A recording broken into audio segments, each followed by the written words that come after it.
Episode 9 की शुरुआत होती है जहाँ पर हम लोग सभी हंटर्स को देखते हैं जो कि अब आकाशिक टावर के लोगों से लड़ रहे होते हैं। पर तभी हम लोग नॉक्टस को देखते हैं जो कि अपने अल्टीमेट वेपन को एक्टिवेट कर देता है सभी हंटर्स को तबाह करने के लिए। हम लोग को अब पता चलता है कि वो अल्टीमेट वेपन एक रोबोट जैसी चीज है जो कि अब गार्ड के ऊपर हमला कर देती है। ये देखकर अब गेन कहने लगता है कि अगर हम लोग इस तरीके से लड़ेंगे तो कुछ भी नहीं हो पाएगा, हम लोग को और हमले करने होंगे। जिस पर दूसरा बंदा कहते हैं नहीं, हमें होल्ड बैक करना होगा क्योंकि यहाँ पर नॉर्मल बंदे भी हैं, अगर हम लोग पूरी ताकत लगाएंगे तो उन्हें भी चोट लग सकती है। नेक्स्ट सीन में हम लोग आकाशिक टावर के ही लोगों को देखते हैं जिन्हें बंदी बनाकर रखा हुआ था, पर अब वो लोग अपनी रस्सियों को काटने लगते हैं। इसके बाद हम लोग को पता चलता है कि वो रोबोट अब गार्ड के ऊपर भारी पड़ रहा है। दूसरी तरफ 7 का अपोनेंट भी उसे काफी ज्यादा घायल कर देता है। वो लोग अब उन लोग के ऊपर भारी पड़ने लगते हैं, पर तभी अचानक से एक बंदे के ऊपर हमला हो जाता है और हमें पता चलता है कि हमला और कोई नहीं बल्कि लिस करती है जो कि अब वहाँ पर आ चुकी है। लिस को देखकर C3 कहने लगती है कि बड़ी बहन यहाँ पर आ गई। वही लिस को देखकर 7 अब अपने साथियों से कहता है कि मास्टर की तरफ से रीइंफोर्समेंट आ गई है, चलो दुश्मनों को तबाह कर दे।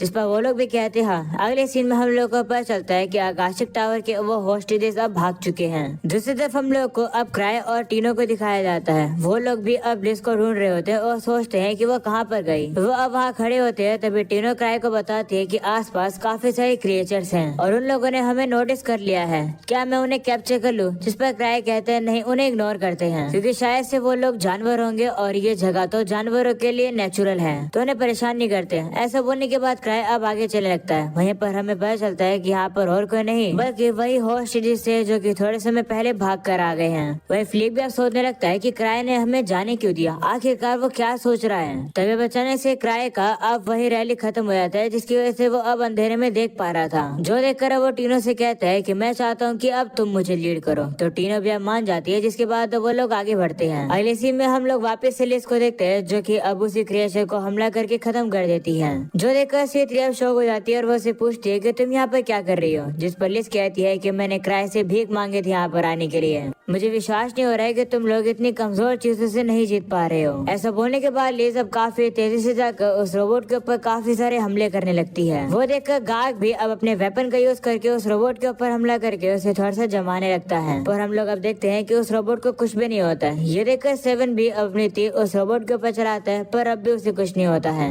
ये देखकर गार्ड गुस्से में आ जाता है और वो फिर से उसके ऊपर हमला करता है, पर वो रोबोट अब एक छलांग लगा देता है। जो देखकर सभी लोग अब शौक हो जाते हैं। वो अब कहने लगते हैं कि ये रोबोट तो बिल्कुल अनसम की तरह है, शायद से उसकी कॉपी है। वहीं पर लिसा वापिस से उस रोबोट के ऊपर हमला करने के लिए आती है, पर तभी अब वो रोबोट अपना एक सीक्रेट वेपन निकाल लेता है जिससे कि अब वो लिस के ऊपर हमला करके उसे थोड़ा सा घायल कर देता है। जो देखकर लिस शॉक हो जाती है और कहती है कि क्या ये रोबोट लॉन्ग रेंज अटैक भी कर सकता है। तभी वो रोबोट उसके ऊपर फिर से हमला करने वाला होता है। जो देखकर लिस को वहाँ से हटना पड़ता है। वो ये सब कुछ देखकर C3 कह रही होती है कि लिस इस रोबोट को कभी भी नहीं हरा पाएगी। ये सुनकर लिस गुस्से में आ जाती है और वो कहती है कि चाहे कुछ भी हो जाए मैं इस रोबोट को हरा कर रहूंगी। ऐसा बोलने के बाद वो उस रोबोट के ऊपर काफी सारे हमले करने के बाद उसे नीचे गिरा देती है। इस मौके का फायदा उठाकर गार्ड भी अब उसके पैरों के ऊपर हमला करके उस रोबोट को और भी नीचे गिरने देता है, पर अब वो रोबोट नीचे नहीं गिरता है। वो अब फायर पावर का यूज करके अपने आप को ऊपर कर लेता है। जो देखकर सभी लोग काफी शौक हो जाते हैं। जो देखकर अब लिस भी परेशान हो जाती है और वो जाकर उसे एक लात मार के पीछे आ जाती है और कहती है टाइम अप, मैं और नहीं कर पाऊंगी।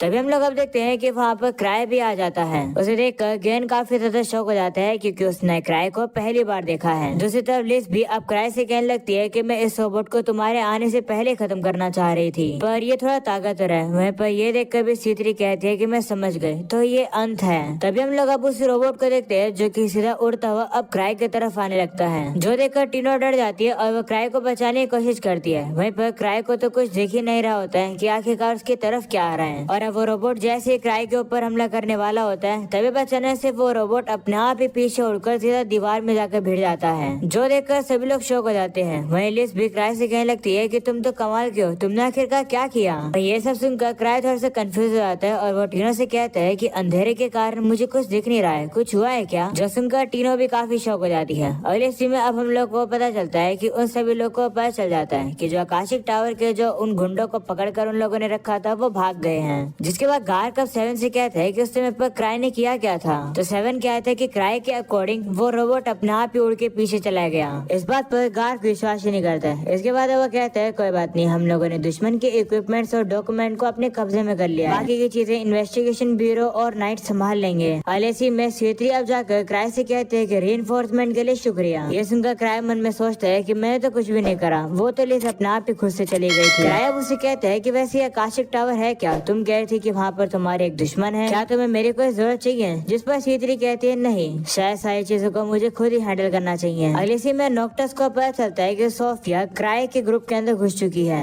जो सुनकर नोक्टस शॉक होता है और कहते हैं कि क्राई को ये पता चल गया कि उस डेन के अंदर काफी ज्यादा व्हाइट वुल्फ एबनॉर्मल हो रहे हैं और उसे हमारे बेस के बारे में पता चल गया, पर फिर भी उसने इग्नोर कर दिया और साथ में क्राई ने तुम लोग को पकड़ा भी नहीं, तुम्हें जाने दिया। आखिरकार वो क्या सोच रहा है मुझे तो बिल्कुल समझ नहीं आ रहा। एक काम करते हैं, हम लोग अब और आगे नहीं चलेंगे, अपने काम को हम लोग यहीं रोक लेते हैं। हम अभी के अभी ये सिटी छोड़कर चले जाएंगे, जाओ जाकर सोफिया को बुला लो। अगले सीन में हम लोग अब सोफिया को देखते हैं जो कि एक टनल में होती है। वो कह रही होती है कि काश मुझे C3 स्लाइम मिल जाए। अगले सीन में हम लोग गार्ड को रूसी ऑफिसर को देखते हैं जो कि क्राई से कह रहे होते हैं कि हम लोग को उन नोक्टस की इन्फॉर्मेशन के बारे में बता दो। जिस पर क्राई कहता है कि मुझे कुछ भी नहीं पता। जो सुनकर सभी लोग हैरान हो जाते हैं। वहीं वो ऑफिसर भी कहने लगता है कि हम लोग को पता है कि आपकी इन्फॉर्मेशन गैदरिंग एबिलिटी काफी कमाल की है। नोक्टस के एक्सपेरिमेंट्स एम्पायर के ट्रेंड क्राइम्स में से एक थे। तो क्राई कहता है कि मुझसे पूछने की जगह तुम लोग C3 से पूछ लो, मैंने C3 को सारी बातें बता दी है। जो सुनकर वो ऑफिसर थोड़ा सा डर जाता है। जिस पर एवा उसे कहती है कि क्या तुम सोफिया से डर रहे हो क्योंकि उस 3 साल पहले इंसिडेंट की वजह से?